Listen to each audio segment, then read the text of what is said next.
So, last week, I was giving a bit of an introduction for Mesopotamian mythology, talking about their gods and and stuff like that. This time, I'm going to be talking about their creation stories, both the creation of the universe and of mankind.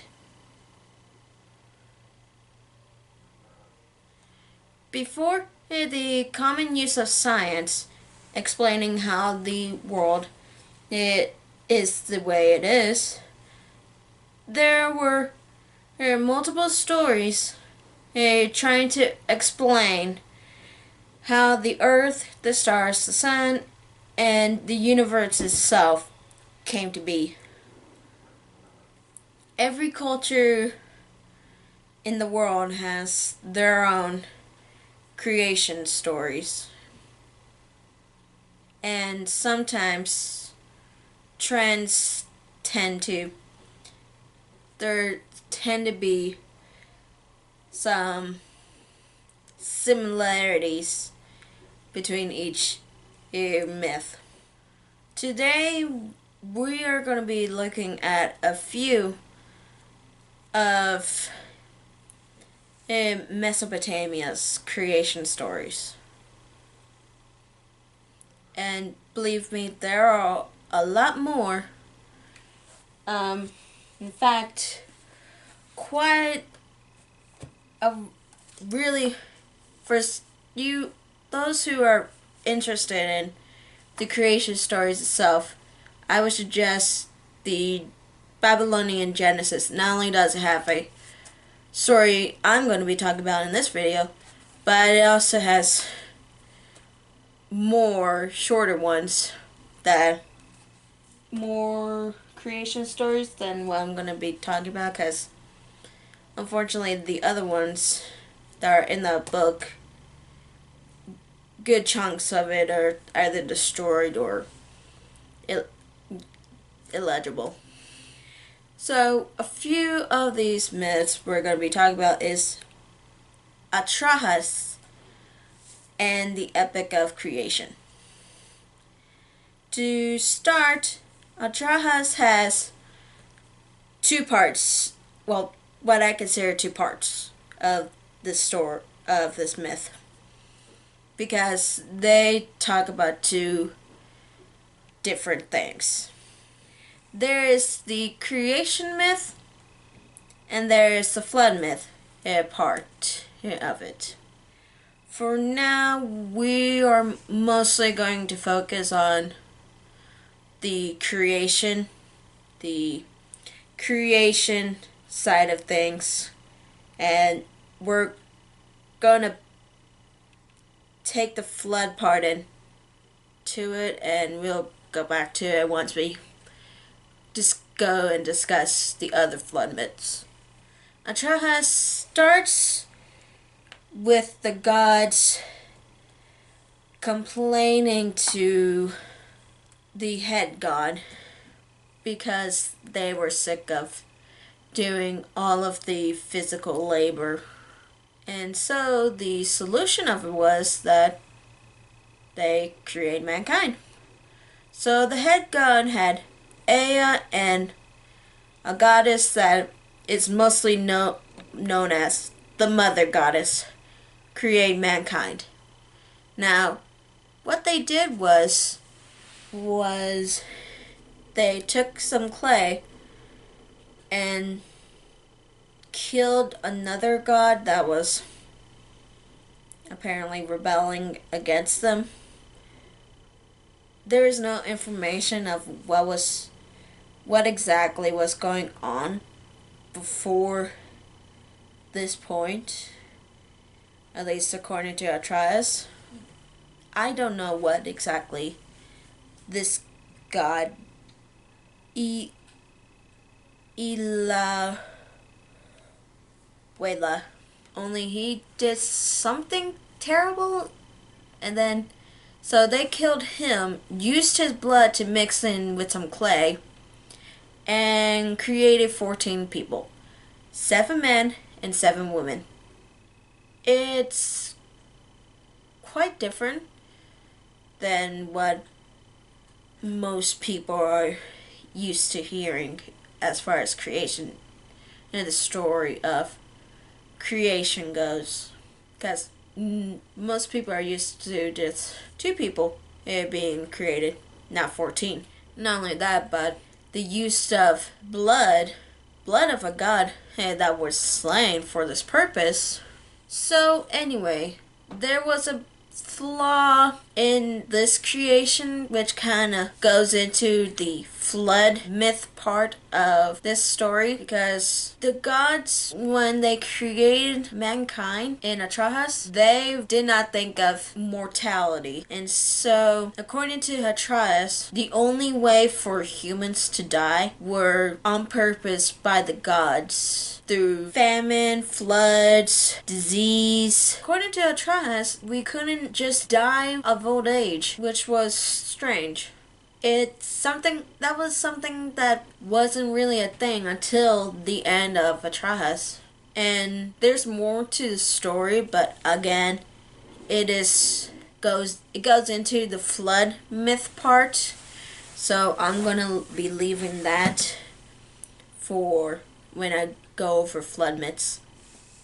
Another creation story that comes from the Babylonians and the Assyrians called Enuma Elish. This creation story, unlike Atrahasis, it's longer. And well, when I was typing up what I was going to say for this video, I did not fully read this one and the Epic of Creation, because those 2 stories are very similar. Only a few things were different. So, Enuma Elish is pretty heavily studied on, not only because of linguistic side of things, but also when comparing it to the first 2 chapters of the book of Genesis.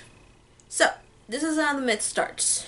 It starts with saying that there was nothing but 3 beings.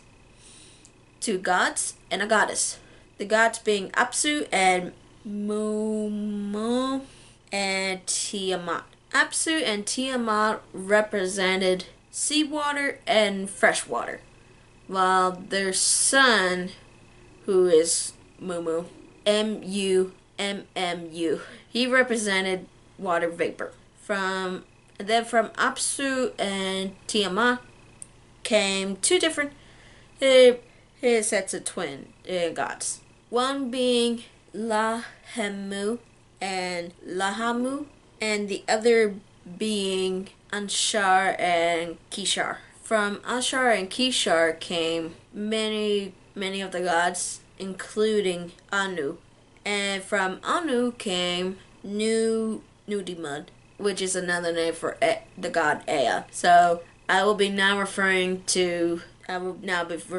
Nudimud to Ea, because Ea is easier to pronounce. Anyway, the younger gods, they made quite a bit of noise, which kept Apsu and Tiamat up, which made Apsu kind of angry. So one day, Apsu and his son came to Tiamat, and Apsu has said, "Their way has become painful to me. By day I cannot rest. By night I cannot sleep. I will destroy them and put an end to their way, that the silence be established, and then let us sleep."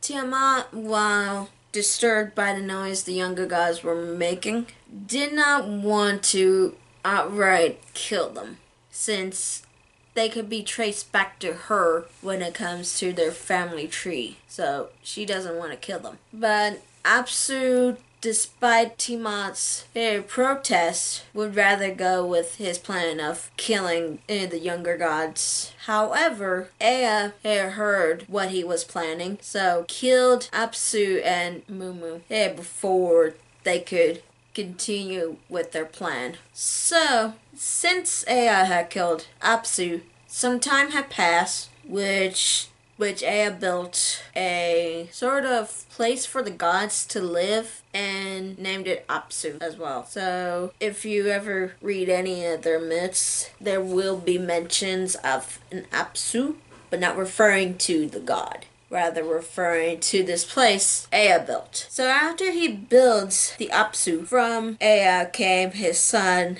Murderk, and sometime after his son was born, Tiamat finds out that Ea killed Apsu. So she raises an army of rebelling gods, has this god named Kingu as her general of the army, and she wants to kill Ea. So once Ea hears about it, he goes to his grandfather, Anshar, and for another 3 tablets or so, it was describing what was going on during this war between the two sides of gods, which ends with Tiamat getting killed by his son Murderk, by using the 4 winds to keep her mouth open so that way he could shoot an arrow through her.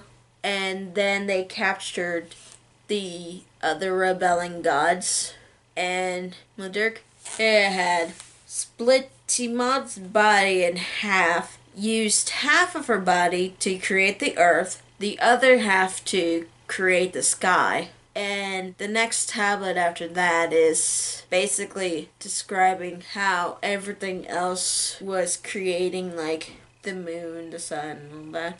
And then after that was the creation of mankind, which, just like in Atrahasis, the reason for us being created was because they needed someone to do the manual labor. What happened was they decided to have the gods who rebelled against them do all the manual labor, and they were getting fed up with it, so they went to Murderk to figure something out. So, like in Atrahasis, they had Ea create mankind. They found out who was responsible for the other gods rebelling against them.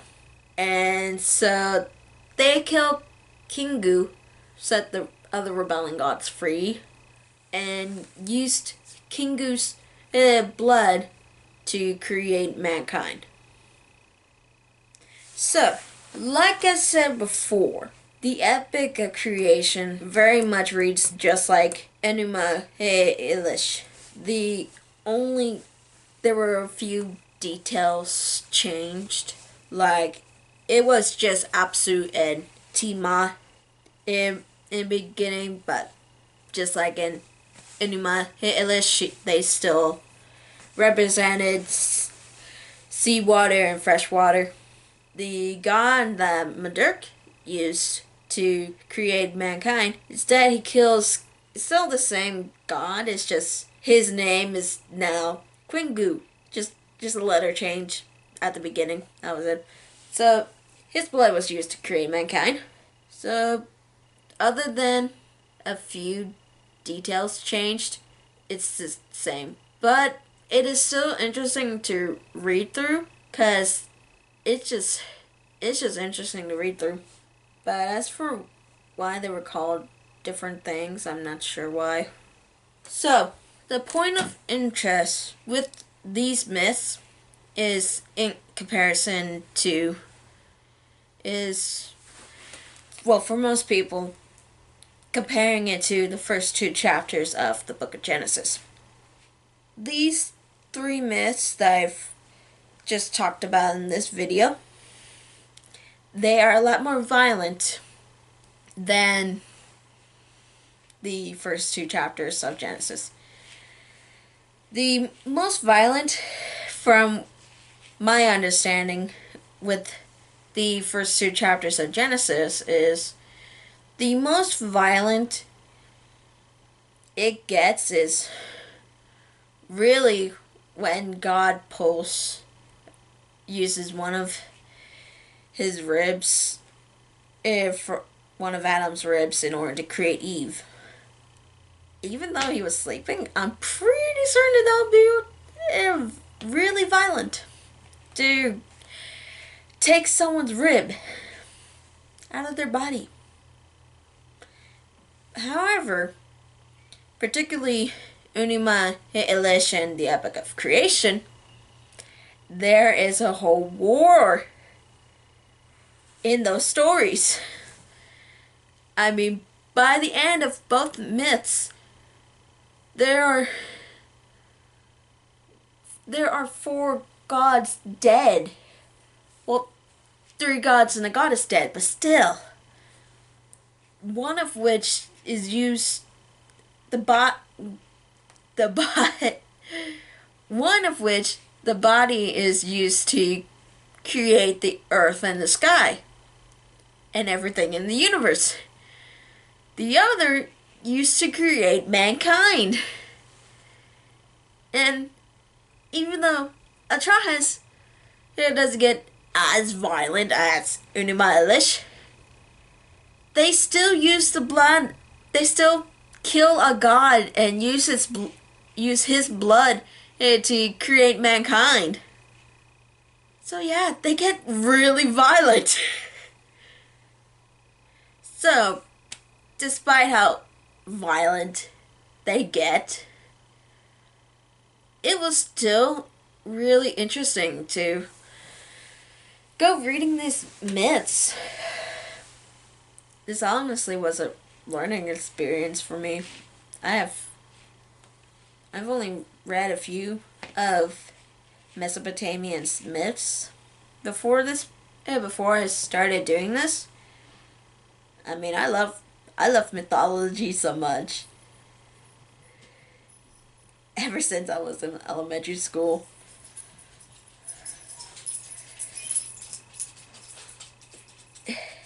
So this was an experience for me to do this.